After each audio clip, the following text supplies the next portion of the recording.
एक छोटा सा प्रैक्टिकल है, आप करके देखेंगे तो बाबा कुबेर भंडारी वैसे ही भंडार भर देगा। थोड़ा सा प्रयास, अगर आपके सबके घर में गंगा जल है तो एक प्रयास करके देखिएगा।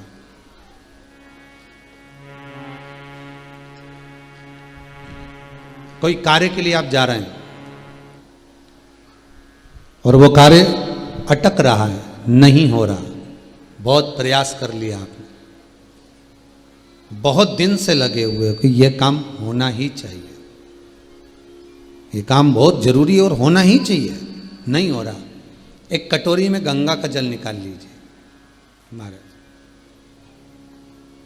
और कटोरी में गंगा का जल निकालकर तुम्हारे घर में एक सिक्का पड़ा हो, 1 रुपया, 2 रुपया, 5 रुपया, कोई सा भी एक सिक्का पड़ा हो, जो भी सिक्का पड़ा हो, कुंदकेश्वर महादेव का नाम लेकर,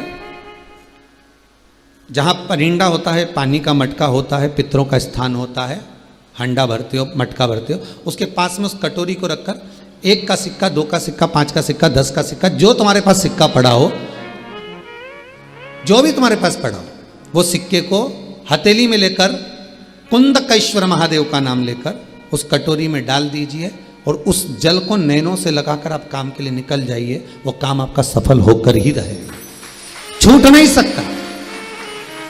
गंगा के जल में वो बल होता है, और आप जो सिक्का डाल रहे हो वो ये समझ कर डालें कि कुंदकेश्वर महादेव को मैं गंगा में स्नान करने के लिए, हमारे यहाँ पहले हमने भी देखा, आपने भी देखा होगा, किसी जब बारिश नहीं होती है या कोई काम अटक जाता है, जब बारिश, तो क्या करते थे पहले के जमाने में कि मंदिर को पैक कर दे, उसमें पानी भर दे शंकर जी के ऊपर। आपने कई जगह देखा होगा, उसमें शिव जी को डुबा, तो किसके लिए डुबाते थे? कुंदकेश्वर महादेव के लिए।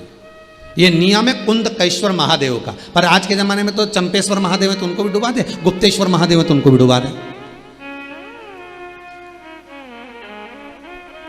ये उनके लिए नहीं है।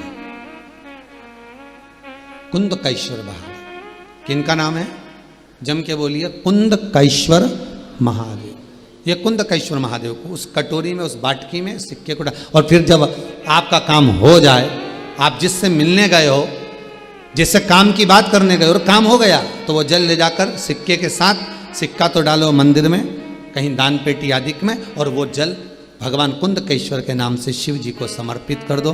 बाबा से विनती करो, बहुत बहुत साधुवाद है बाबा, आपने मेरी लाज रख ली, तेरी कृपा बनी रहे, बस ये सुख मिलता है।